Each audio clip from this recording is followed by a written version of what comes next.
The camp was equipped with a variety of amenities, designed to provide a rich and enjoyable experience for its young visitors. But the best of all was the nature itself and the closeness of the nearby lake.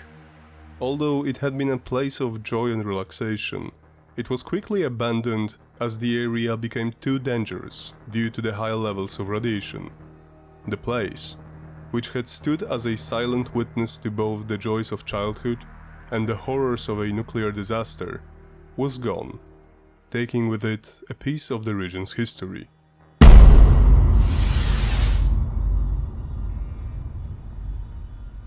Hello guys, today we continue the series which are a fusion of real-life Chernobyl disaster, its outcome or places known from the exclusion zone, with a fictional world of Chernobylite. It's time to focus on one of the lesser-known locations, which should be more recognizable. The Emerald Camp was located just a few kilometers from the infamous power plant and was a place of happiness, leisure activities, and overall holiday-like atmosphere. It changed drastically, with a sad twist at the end in 2020. Watch the video to the end and you will learn more about this interesting area inside Chernobyl Exclusion Zone. Let's start. Chernobyl Exclusion Zone. The fusion of fact and fiction. Part 6. The Emerald Camp. A forgotten legacy of the Chernobyl disaster. Emerald Camp, once known as Camp Izmrudnoye, or the Emerald Pioneer Camp, was a summer getaway for the children of Soviet families living in Pripyat and the surrounding areas. Nestled in a serene woodlands near the Chernobyl nuclear power plant's cooling pond, the camp was built in the 1970s as a place where children could enjoy the natural beauty of the region, away from the industrial landscapes that dominated their daily lives. Set just beside the huge cooling pond, or lake as children often called it, it was located just about 8 kilometers from the power plant and about 11 kilometers from Pripyat. The camp featured many wooden cabins, each adorned with bright, cheerful murals depicting popular cartoon and fairy tale characters, creating an environment where children could feel safe, happy, and free. The camp was equipped with a variety of amenities designed to provide a rich and enjoyable experience for its young visitors, but the best of all was the nature itself and the closeness of the nearby lake. Children would spend their days engaging in outdoor activities, exploring the surrounding forest, and playing by the bank of the cooling pond. The camp's location in the peaceful woods, away from the bustle of city life, made it an idyllic retreat, a place where the youth of Pripyat could connect with nature and each other. The disaster. However, the tranquility of Emerald Camp was abruptly shattered on April 26, 1986, when reactor number 4 at the Chernobyl nuclear power plant exploded, releasing massive amounts of radioactive material into the atmosphere. The camp, located just a few kilometers away, was within the exclusion zone established to contain the fallout. Although it had been a place of joy and relaxation, the camp was quickly abandoned as the area became too dangerous due to the high levels of radiation.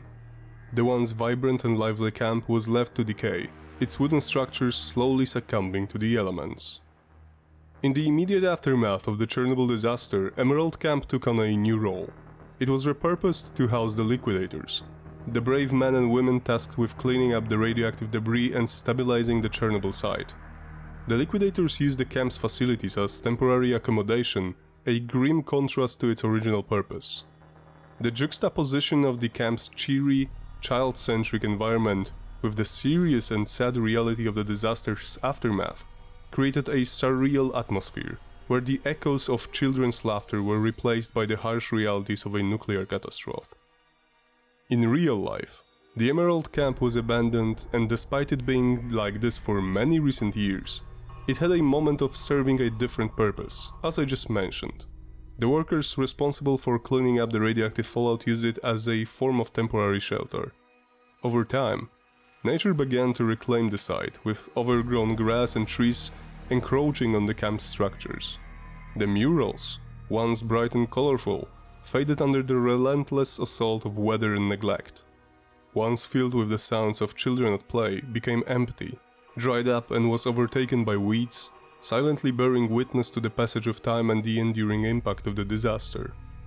Despite its abandonment, the camp remained a symbol of the innocence lost in the disaster. Emerald Camp attracted the attention of photographers, tourists, and those interested in the history of the Chernobyl disaster. Visitors would wander through the overgrown paths, capturing images of the decaying cabins and the remnants of a once vibrant summer retreat. For many, the camp became a symbol of the cost that humanity had to pay due to the disaster, a place that, despite its state of decay, still held the memories of a happier time. The 2020 fire. Tragically, in April 2020, a massive forest fire swept through the Chernobyl Exclusion Zone, and Emerald Camp was one of the casualties. The fire razed much of the camp to the ground, leaving little behind to remind the world of its existence. The loss of Emerald Camp was deeply felt by those who had visited it, photographed it, or simply knew its history. The camp, which has stood as a silent witness to both the joys of childhood and the horrors of the nuclear disaster, was gone, taking with it a piece of the region's history. The fires that affected the Emerald Summer Camp located in the exclusion zone near Chernobyl were part of a series of forest and grass fires that have occurred in the region over the years. These fires are particularly concerning due to the potential to resuspend radioactive particles into the air. The radioactive contamination in the zone can be carried by smoke and ash, which poses a renewed risk of radiation exposure to the areas even outside the immediate zone. The Emerald Camp, like other structures within the exclusion zone, is susceptible to fires because the zone is largely unmanaged and overgrown, creating ideal conditions for wildfires. The dry vegetation, combined with the decay of abandoned wooden structures, provides ample fuel for fires, which can be sparked by natural causes, such as lightning or human activities. The impact of such fires goes beyond immediate damage to the abandoned structures. They also complicate the management of the exclusion zone and raise significant environmental health concerns due to the potential spread of radioactive materials. Each fire in the exclusion zone requires monitoring and sometimes intervention by Ukrainian authorities to manage the risk and prevent wider contamination. Today, the memory of Emerald Camp lives on through photographs, stories, and the accounts of those who visited it before its destruction, and also as a 3D modeled place, which we created in recent years. The camp serves as a powerful reminder of the fragility of life and the enduring impact of the Chernobyl disaster. Once a place of happiness and laughter, became a monument of loss and the passage of time. A vivid example of how even the most innocent and joyful places can be forever changed by the events that shape our world. In Chernobylite, we faithfully recreated the eerie atmosphere of abandoned sites like Emerald Camp, though it does not specifically include the camp by name.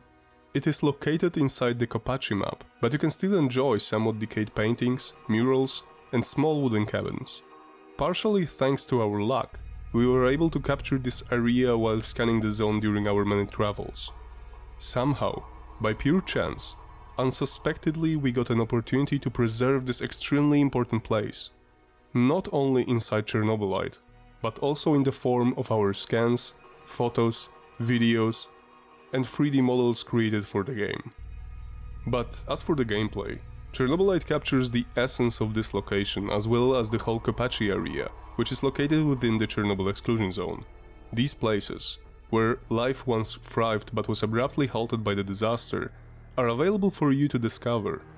For example, in the tour around the zone mode, where you can freely explore every single map from our game. Inside it, the environment is filled with overgrown structures, remnants of Soviet-era culture, and the haunting presence of what once was. While exploring, you can encounter areas reminiscent of the real-life Emerald Camp. Decaying cabins hidden within dense forests, adorned with faded murals and surrounded by the overgrowth of nature reclaiming the land. The atmosphere in Chernobylite mirrors the real-life feeling of loss and abandonment that characterizes places like Emerald Camp. We somewhat use these environments to evoke a sense of nostalgia and sadness, reflecting on the lives disrupted by the Chernobyl disaster. These locations are not just static backdrops, but integral parts of the game's narrative. They serve as settings for encounters with supernatural elements and interactive storytelling. deepening your connection to the history and emotional weight of the disaster, as well as the story of our protagonist, Igor. The depiction of such areas in Chernobylite, while fictionalized, pays homage to real-life Emerald Camp, preserving its memory and significance in the context of both history and the game's narrative. I hope you have enjoyed this episode. Remember to check out other videos from this mini-series. You can find them organized in separate playlists, each one describing the disaster in general or from a particular point of view. Remember also to wishlist the sequel, Chernobylite 2 Exclusion Zone, which you can find on Steam. You can check the announcement trailer, it's pinned to the channel's main page and is linked also in the first comment. That's it for today, guys. Take care, stay safe, and see you next week.